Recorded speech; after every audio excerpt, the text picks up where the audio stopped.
Vendredi 29 mars, l'édition régionale en images en 8 minutes, le journal préparé par l'ensemble de la rédaction et comme toujours vos prévisions météo avec, qui plus est, ça ne gâche rien, une bonne nouvelle puisque c'est une belle fin de semaine qui s'annonce après la dissipation des brumes ou brouillards matinaux.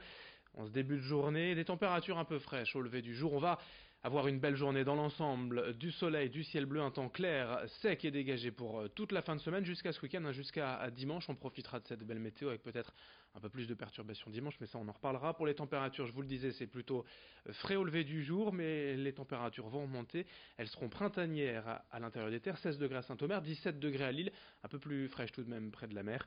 On aura 11 degrés à Dunkerque, 13 degrés à Calais et à Boulogne. Les prévisions météo complètes après ce journal. On démarre avec les deux dernières journées du festival Sérimania, aujourd'hui et demain. Encore beaucoup de choses à voir, des séries à découvrir en avant-première, des stars à rencontrer. L'événement touche à sa fin. Voici le programme en 2 minutes avec Lucille Constant. Sérimania, suite et fin. Le festival international de séries, c'est bientôt fini. Alors autant en profiter jusqu'à la dernière séance. Ne bougez pas, voici le programme du vendredi 29 et samedi 30 mars. À 16h30 vendredi au Majestic, un grand sujet d'actualité, le Brexit.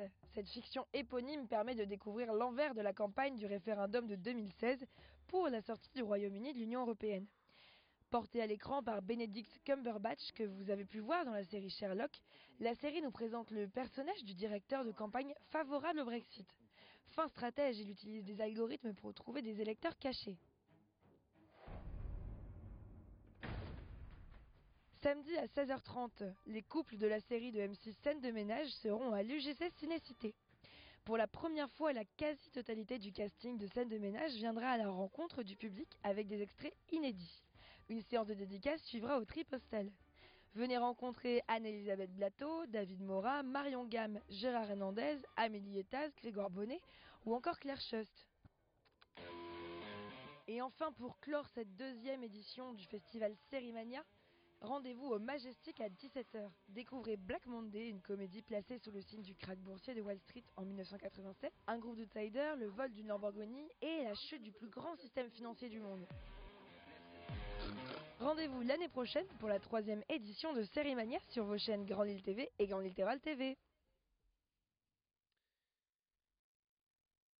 L'actualité dans la région, c'est aussi la situation qui ne s'améliore pas entre le Conseil régional et la SNCF. Depuis plusieurs mois, les négociations sont ouvertes pour la prochaine convention TER dans les Hauts-de-France. Mais les discussions semblent plus que jamais au point mort. Franck Dersin, le vice-président en charge des transports, a tenu hier un point presse en souhaitant avant tout répéter sa colère de voir la SNCF ne pas répondre à ses demandes, notamment de transparence par rapport à l'argent investi. L'entreprise ferroviaire souhaite en effet augmenter les termes de la convention de 10,5 millions d'euros par an, mais sans dire à quoi servirait l'argent, selon Franck Dersin. L'autre problème, c'est évidemment l'ouverture à la concurrence. Alors quels sont les termes, les tenants et aboutissants de cette convention TER? On écoute Franck Dersin au micro de Xavier Sidi. On nous demande de payer des sommes qui ne sont pas expliquées. Et je veux dire, là, nous gérons l'argent du contribuable, ce n'est pas des petites sommes, hein. On approche les 500 millions d'euros par an pour faire circuler les TER et les TET. La SNCF nous demande de payer toujours plus, sans pour cela avoir un meilleur résultat, un meilleur transport des usagers. Et nous voulons savoir pourquoi on doit payer plus. Et quand on nous dit on augmente votre convention de 10,5 millions d'euros par an simplement pour des frais de fonctionnement ou salariaux, on leur demande de nous expliquer exactement où vont ces sommes. Dans l'impasse, la région menace donc désormais de saisir l'autorité de régulation des activités ferroviaires et routières, un règlement judiciaire potentiel dans l'espoir d'accélérer les négociations.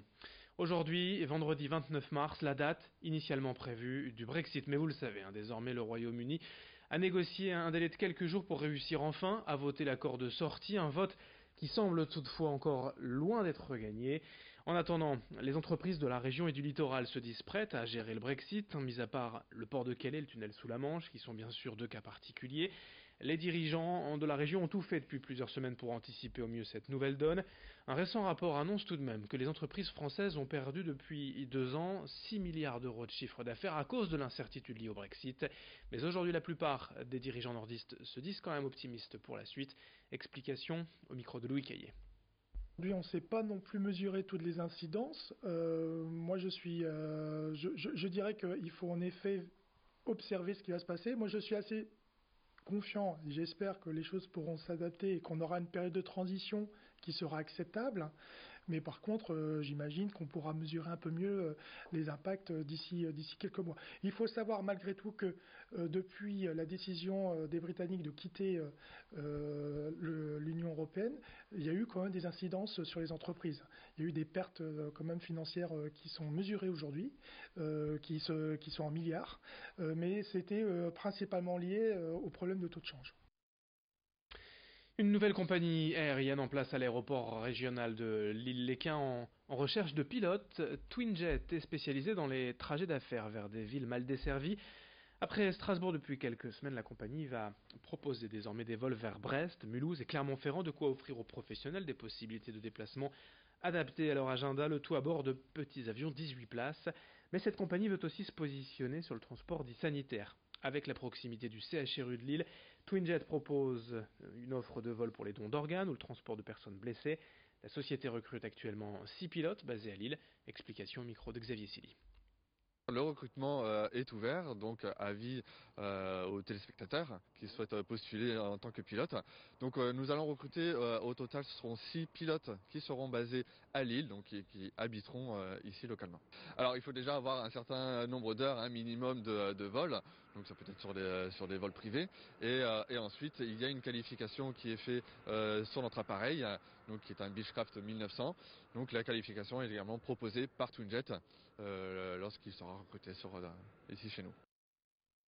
Et puis l'agenda sport rapidement, d'abord sur le littoral en basket en Jeep Elite ce soir à 20h à Sportica, le BCM accueille Limoges. À 20h30 le SSM jouera à Dijon.